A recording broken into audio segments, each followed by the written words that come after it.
प्रभु यीशु मसीह के पवित्र मीठे नाम में आप सबों को जय मसीह की यीशु सहाय हैप्पी साबत। परमेश्वर का धन्यवाद देती हूँ कि उसने हमें एक बार फिर से मौका दिया है कि हम सब मिलकर साबत स्कूल पाठ का अध्ययन एक साथ कर सकते हैं। ये समय लेकर मैं आप सबका स्वागत करती हूँ आज के हमारे साबत स्कूल पाठ के अध्ययन में, और साथ ही साथ स्वागत करना चाहती हूँ पास्टर आर भारती का और पास्टर फ्रैंकलिन फ्रांसिस का। Thank you. आप दोनों का मैं तहे दिल से स्वागत करना चाहती हूँ आज के हमारे साबत स्कूल पाठ के अध्ययन में। आइए हम इससे पहले कि अपने साबत स्कूल पाठ के अध्ययन में आगे बढ़ें, हम अपनी आंखों को बंद करेंगे और दुआ करेंगे, और दुआ में अगुवाई पास्टर आर भारती करें। आइए दुआ करें। ज़मीन और आसमान के बनाने वाले परमपिता परमेश्वर, इस दुनिया के सृष्टिकर्ता, हमारे मालिक, हमारे परमेश्वर, हम तेरे पास आते हैं, अपने आप को तेरे हाथों में समर्पित करते हैं कि खुदावंद हम जैसे भी हैं तू हमें अपनी महिमा के लिए इस्तेमाल कर।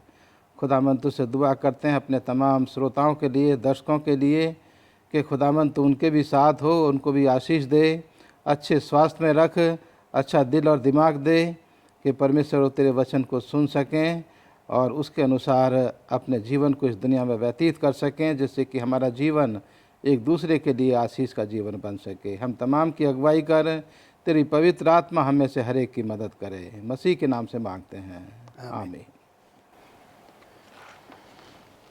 प्रिय दर्शकों, हम 2021 के पहले त्रिमास में हैं और आज इस त्रिमास का अंतिम साबत है, यानी 13वां साबत। और पूरे इस त्रिमास में हमने यशायाह नबी की पुस्तक के ऊपर चर्चा किया, जिसका शीर्षक था मेरे लोगों को दिलासा दे। यशायाह नबी की पुस्तक में 66 अध्याय हैं और आज हम जिस विषय पर चर्चा करेंगे, आज पाठ 13 है और आज का विषय हमारा यशायाह 65 और यशायाह 66 के ऊपर आधारित है। और आज के पाठ का शीर्षक है पृथ्वी ग्रह का पुनर्जनन। पृथ्वी ग्रह का पुनर्जनन। और आप मेरे साथ याद वचन के लिए अपनी बाइबल खोल सकते हैं, यशायाह नबी की पुस्तक, उसका 65वां अध्याय और उसका 17वां पद, जहां इस प्रकार से लिखा है, क्योंकि देखो मैं नया आकाश और नई पृथ्वी उत्पन्न करता हूँ, और पहली बातें स्मरण न रहेंगी और सोच विचार में भी न आएंगी। परमेश्वर अपने पढ़े वचन पर आशीष दे। प्रिय दर्शकों, आज का जो पाठ है एक बच्चे के ऊपर, 12 वर्ष का लड़का और उसकी माँ के ऊपर आधारित है। हम देखते हैं कि ये 12 वर्ष का लड़का जो कि खगोल विज्ञान का एक किताब पढ़ता है, और जब उस किताब को पढ़ता है, पढ़ने के बाद उसका मन स्कूल जाने पे नहीं लगता। इस बात से माँ काफ़ी परेशान हो जाती है, और कई बार कहने के बाद जब वो लड़का स्कूल नहीं जाता तो माँ सोचती है कि क्यों ना इसे डॉक्टर के पास ले जाया जाए। और जब उसे डॉक्टर के पास लेके जाती है तो डॉक्टर इस लड़के से पूछते हैं कि क्या बात है बेटा, आप स्कूल जाना क्यों नहीं चाहते। ये लड़का उस डॉक्टर को जवाब देता है कि डॉक्टर साहब, मैंने खगोल विज्ञान की पुस्तक पढ़ी और उस पुस्तक के अनुसार मैंने उसमें पढ़ा कि एक दिन सूरज जलने लगेगा, दुनिया नष्ट हो जाएगी, इसलिए मैं आगे और पढ़ना नहीं चाहता, क्योंकि पढ़ने से अब कोई फ़ायदा नहीं होगा। जब ये बात वो माँ सुनती है जो उसको हॉस्पिटल लेके आई रहती है, तो नाराज़ हो जाती है और अपने बेटे से कहती है कि तुम्हें इस बात की चिंता करने की ज़रूरत नहीं है। डॉक्टर साहब भी मुस्कुराते हुए इस लड़के से कहते हैं कि बेटा, ये सच है कि एक दिन दुनिया नष्ट हो जाएगी, सूरज जलने लग जाएगा, लेकिन इसके बारे में तुम्हें चिंता करने की ज़रूरत नहीं है, क्योंकि परमेश्वर का वचन हमें इस बात को बताता है कि दुनिया नष्ट होने के बाद भी जो हमारा जीवन है, एक नई दुनिया में हमें जीवन और एक नई शाश्वत जीवन हमें प्राप्त होगा। प्रिय दर्शकों, कई बार हमारे जीवन में भी ऐसी घटनाएं घट जाती हैं, हम निराश हो जाते हैं, परेशान हो जाते हैं, और हमें लगता है कि अब तो दुनिया नष्ट होने वाली है, हमें आगे बढ़ने की ज़रूरत नहीं है। परंतु परमेश्वर के वचन को हम याद रखें, क्योंकि परमेश्वर जब इस दुनिया में आए, उसने हमसे प्रेम किया, उसने अपने बेटे को हमारे लिए दे दिया। आइए इस बात को ध्यान पे रखते हुए हम रविवार के पाठ पे चलेंगे, और रविवार के पाठ को जिसका शीर्षक है नया आकाश और नई पृथ्वी। इस बात को ध्यान पे रखते हुए पास्टर फ्रैंकलिन, मैं आपसे जानना चाहती हूँ कि हम चाहे 60, 70, 90 या 100 सालों तक जीने के बाद भी मानवता की मूलभूत समस्या का समाधान हमसे क्यों नहीं होता। अभी आपने थोड़ा समय पहले जो है उस 12 वर्ष के लड़के के उस वाक्य को जो है जो माँ और बेटे के बीच में हुआ है उसके बारे में आपने हमारे साथ साझा किया। और हम देखते हैं कि इस बालक ने जो है भूगोल विज्ञान की किताब को पढ़ी और उसका निष्कर्ष ये आया कि भाई ये दुनिया एक दिन समाप्त हो जाएगी और हम सब कुछ नष्ट हो जाएंगे, ख़त्म हो जाएंगे, तो इसके बाद मतलब जो है वो क्या होगा।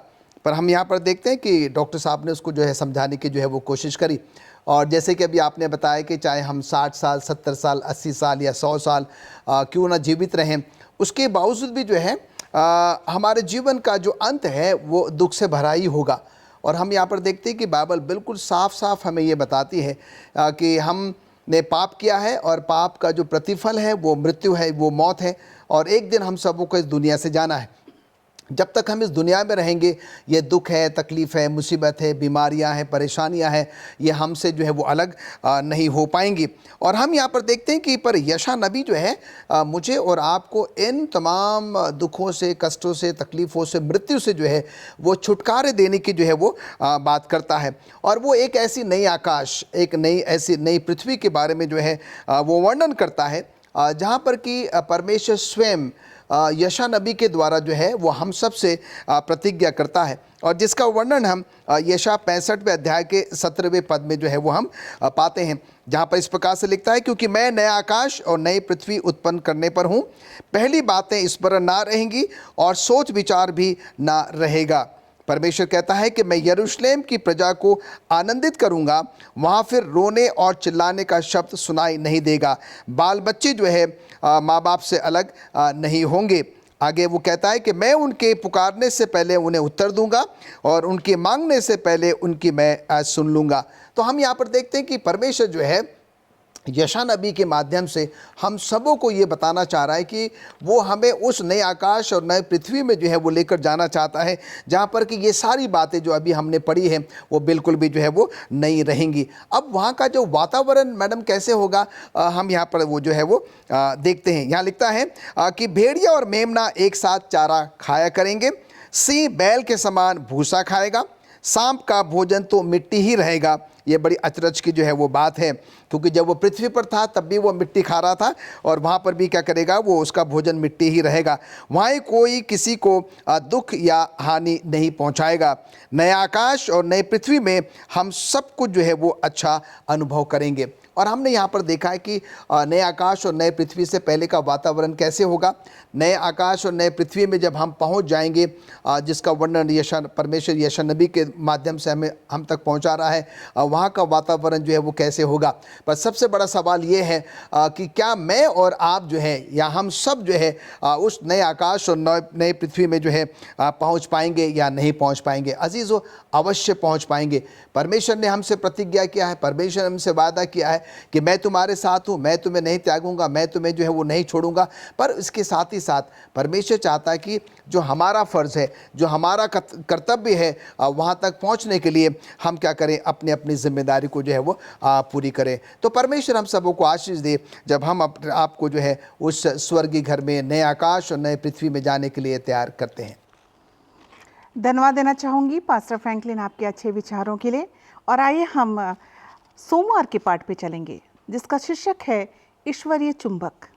सोमवार के पाठ को ध्यान पे रखते हुए पास्टर भारती, आप अपने विचारों को हमारे दर्शकों तक पहुंचाइए कि इस सोमवार के पाठ में यशायाह लोगों को क्या संदेश दे रहा है। जो यशायाह का संदेश है, जो ये नबी है, उस संदेश को आज मैं अपने तमाम दर्शकों को बताना चाहता हूँ। और जैसा अभी पास्टर फ्रैंकलिन ने जिक्र किया, उस नई दुनिया, उस नए आकाश, उस नई पृथ्वी का, उसमें जाने से पहले, और जैसे मिसिस फ्रांसिस ने कहानी बताई कि इस दुनिया के खात्मे से पहले परमेश्वर अपने लोगों के द्वारा इस दुनिया के तमाम लोगों को ये खुशखबरी का संदेश वो देना चाहता है। और यशायाह नबी के द्वारा ही नहीं, जो हम इस 66 अध्याय में पाते हैं, जो इस किताब का आखिरी अध्याय है, और इस अध्याय में भी और इस परमेश्वर के वचन की दूसरी किताबों में भी इस निमंत्रण को परमेश्वर ने अपने नबियों के द्वारा बार बार लोगों के सामने इस संदेश को रखा है। और ये खास संदेश है कि परमेश्वर अपने लोगों को ये निमंत्रण दे रहा है कि तुम जो है अपने आप को नम्र बनाओ, अपने आप को हलीम बनाओ और मेरे ऊपर विश्वास करो, मेरे वचन के ऊपर अपने जीवन को चलाने की कोशिश करो, मेरे पास आओ, मैं तुम्हारी मदद करूँगा। और उसको वो प्रतिज्ञा करता है कि जब तुम ऐसा करोगे तो तुम मेरे बेटे और बेटियां कहलाओगे, और उस नई दुनिया में, नए आकाश में, उस नई पृथ्वी में तुम जो है वो मेरे साथ रहोगे। तो उस नई दुनिया में जाने से पहले यशा नबी के द्वारा परमेश्वर जो है अपने तमाम लोगों को ये खुशी का पैगाम दे रहा है कि मेरे पास लौट आओ, मेरे नाम में विश्वास करो, यीशु मसीह के बलिदान को कबूल करो और उसके बेटे और बेटियां बन जाओ। लेकिन साथ ही साथ वो ये भी संदेश दे रहा है कि जो लोग इस वचन को ग्रहण नहीं करेंगे, जो लोग यीशु मसीह के बलिदान को ग्रहण नहीं करेंगे, जो उसके खिलाफ जो है वो बगावत करेंगे, विद्रोह करेंगे, जो उसके लोगों से नफरत करेंगे, जो उसके वचन को जो है अपने पैरों के तले रौंद करके आगे बढ़ेंगे, उनके लिए जो है उस नए आकाश और नई पृथ्वी में कोई जगह नहीं होगी। तो ये संदेश बहुत साफ तरीके से परमेश्वर अपने लोगों के द्वारा दुनिया के तमाम लोगों के सामने रख रहा है। नबी यशायाह जो है वो गिड़गिड़ा करके, रो रो करके जो है वो लोगों से विनती कर रहा है कि परमेश्वर के पास लौट आओ, नहीं तो वो भयानक दिन जो है वो आने वाला है जिस दिन तुम जो है पहाड़ों से कहोगे कि हमें ढक लो। उस दिन के आने से पहले अपने आप को खुदावंद यीशु मसीह के हाथों में समर्पित कर दो और उसके राज के लिए अपने आप को तैयार करो। पास्टर भारती, धन्यवाद देना चाहूँगी आपके बहुत ही अच्छे विचारों के लिए। प्रिय दर्शकों, यदि हम स्वर्ग जाना चाहते हैं, क्योंकि स्वर्ग ऐसी सुंदर जगह, मेरा यीशु रहता वहाँ, वहाँ पाप नहीं, वहाँ श्राप नहीं। यदि हम स्वर्ग जाना चाहते हैं तो इस दुनिया पे रहते हुए हमें अपने आप को तैयार करने की ज़रूरत है।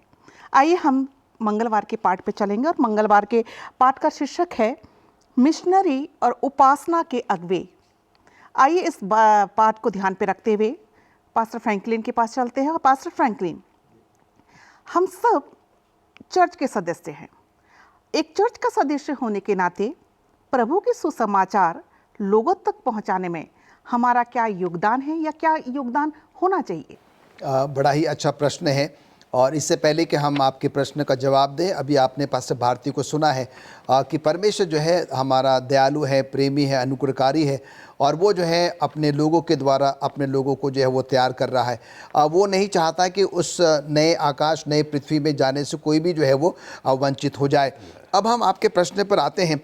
अब आपने कहा कि एक चर्च का सदस्य होने के नाते, एक मेंबर होने के नाते हम देखते हैं कि हम सब के ऊपर एक बहुत बड़ी जिम्मेदारी है और वो जिम्मेदारी ये है, वो जो एक महान आदेश है जिसको कि मैंने और आपने क्या करना है, लोगों तक लेकर जाना है।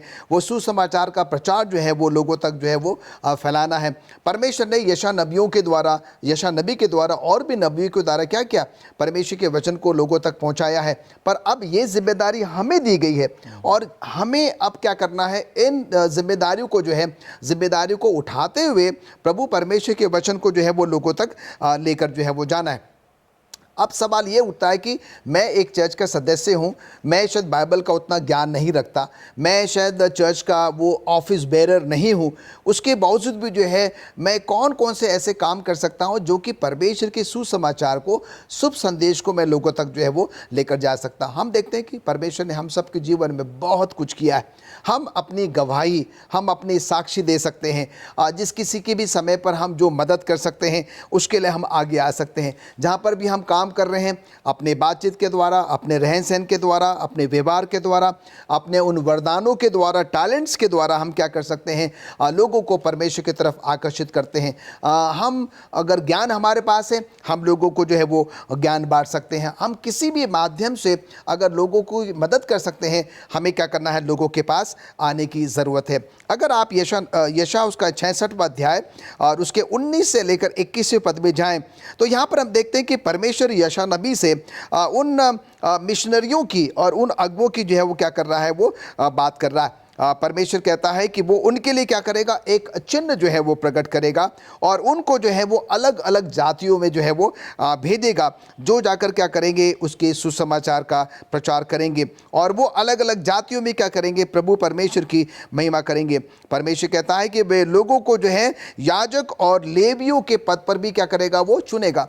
आज के समय में, आज के परिवेश में परमेश्वर के पासबान हैं, परमेश्वर के जो प्रचारक हैं, जिनको कि परमेश्वर ने क्या किया है, चुना है। हम सबों को जो है उसने अपने काम के लिए चुना है और आज यही वचन जो है मेरे और आपके पास आता है, जबकि परमेश्वर ने हम सबों को चुना। यशायाह नबी कहता है कि जब हम अपने माता के गर्भ में होते हैं, जिस दिन हमारी माँ हमको कंसीव करती है, उसी दिन परमेश्वर क्या करता है, मुझे और आपको जो है वो चुन लेता है। और इसीलिए अलग अलग टैलेंट्स, अलग अलग वरदान प्रभु परमेश्वर ने हमको दिए और उन वरदानों के द्वारा हम प्रभु परमेश्वर के वचन को क्या कर सकते हैं, लोगों के साथ साझा जो है वो कर सकते हैं। संत पौलुस बहुत अच्छी बात कहता है, अंग्रेजी में कहता है कि O unto me if I don't preach the gospel, हाय मुझ पर अगर मैं सुसमाचार का प्रचार नहीं करूंगा। अभी पास्टर भारती ने कहा था कि कहीं ऐसा सामान्य आ जाए कि हम लोग पहाड़ों से कहें कि वो हम पर गिर जाएं, और इसीलिए अजीज़ों भाइयों बहनों, ये हमारे पास समय है। परमेश्वर ने हमें एक मिशनरी के तौर पर,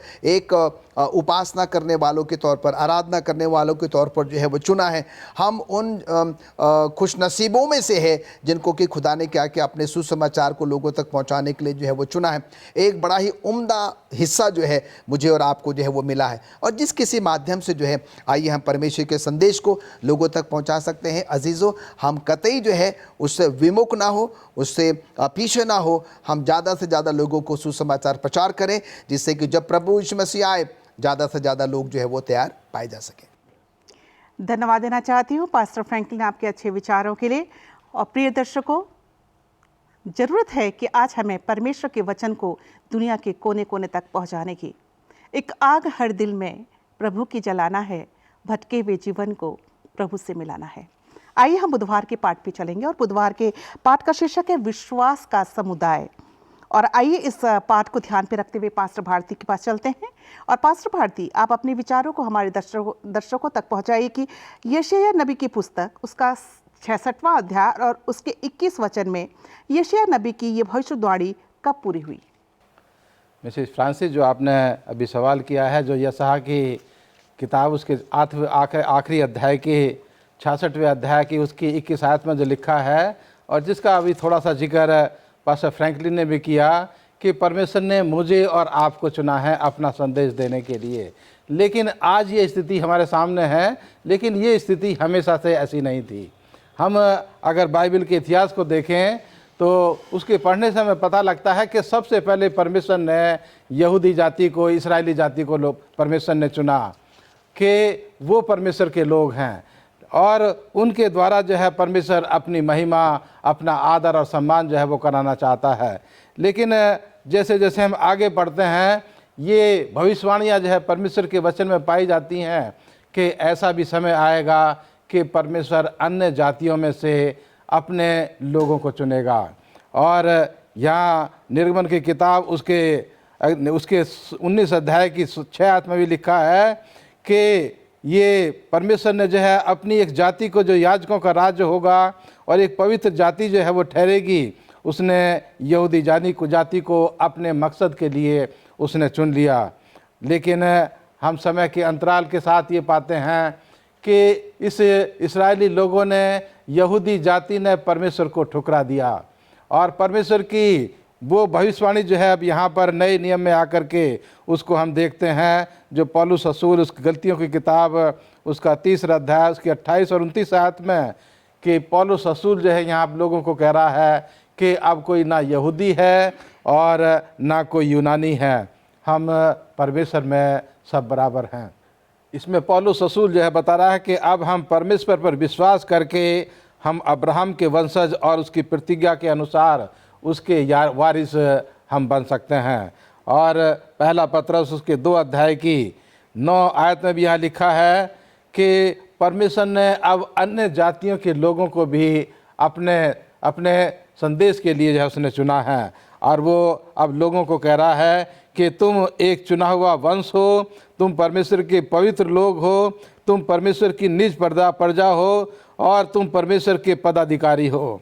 परमेश्वर ने तुम्हें अंधकार से बुलाया है और इसलिए बुलाया है कि तुम परमेश्वर के गुणों को लोगों के सामने प्रकट करो। तो यहाँ हम देखते हैं कि नए नियम में आते आते परमेश्वर ने दुनिया की तमाम जातियों के लिए, दुनिया के तमाम लोगों के लिए, दुनिया के तमाम वंशजों के लिए परमेश्वर ने अपने शुभ संदेश का रास्ता जो है वो सबके लिए खोल दिया। और आज मैं और आप परमेश्वर के संदेश वाहक हम लोग जो हैं वो हो सकते हैं।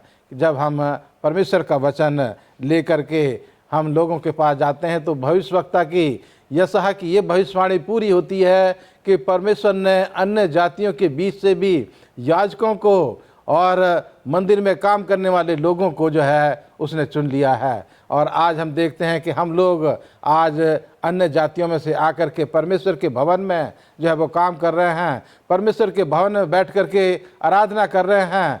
परमेश्वर ने तमाम लोगों को जो है निमंत्रण दिया है और उसमें आज परमेश्वर कहता है कि हम ना यहूदी हैं और ना यूनानी हैं, बल्कि परमेश्वर के वंशज आज हम कहलाते हैं, उसके बेटे और बेटियां हैं। भले ही हम चाहे कहीं से भी हों, चाहे किसी भी देश से हों, चाहे किसी भी वंश के हों, चाहे किसी भी जाति के हों, परमेश्वर पर विश्वास करके हम उसके बेटे और बेटियां बन जाते हैं। धन्यवाद देना चाहती हूँ पास्टर भारती आपके बहुत ही अच्छे विचारों के लिए।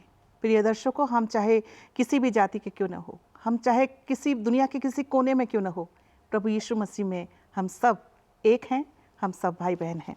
आइए हम थर्सडे के पार्ट पे चलेंगे, बृहस्पतिवार के पार्ट पे चलेंगे और जिसका शीर्षक है प्रेम की प्रतिबद्धता। और इस पाठ को ध्यान पे रखते हुए पास्टर फ्रैंकलिन के पास चलेंगे। और पास्टर फ्रैंकलिन, आप अपने विचारों को आज हमारे दर्शकों तक पहुंचाइए कि हम नए आकाश और नई पृथ्वी में क्या उम्मीद कर सकते हैं।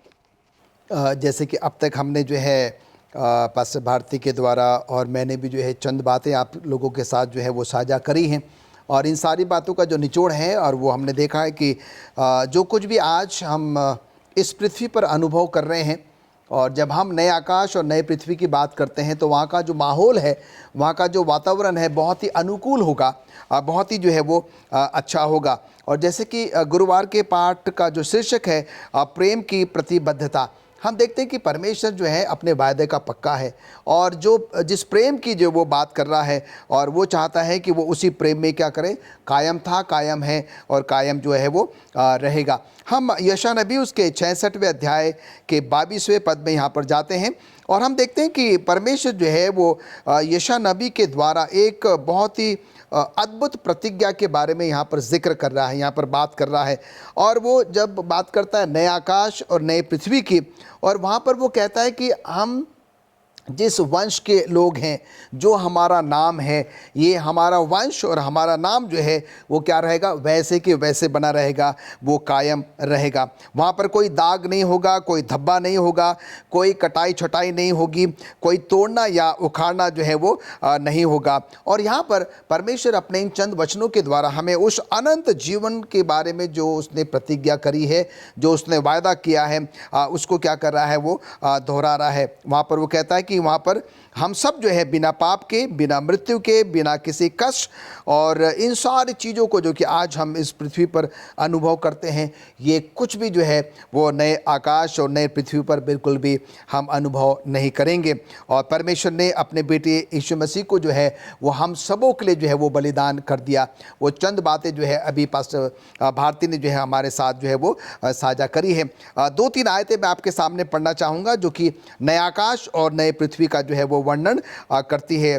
प्रकाशित वाक्य उसका 21वां अध्याय और उसकी 1 आयत से लेकर जो है वो 4 आयत तक मैं चाहता हूँ कि आप मेहरबानी करके जो है इसको गौर से सुने। फिर मैंने नए आकाश और नए पृथ्वी को देखा, क्योंकि पहला आकाश और पहली पृथ्वी जाती रही और समुद्र भी ना रहा। फिर मैंने पवित्र नगर में यरूशलेम को स्वर्ग से परमेश्वर के पास से उतरते देखा। वो उस दुल्हन के समान थी जो उसने अपने पति के लिए श्रृंगार किए हो। फिर मैंने सिंहासन से किसी को ऊंचे शब्द से ये कहते हुए सुना, देख, परमेश्वर का डेरा मनुष्य के बीच में है, वो उनके साथ डेरा करेगा और वे उसके लोग होंगे और परमेश्वर आप उनके साथ रहेगा और उनका परमेश्वर होगा।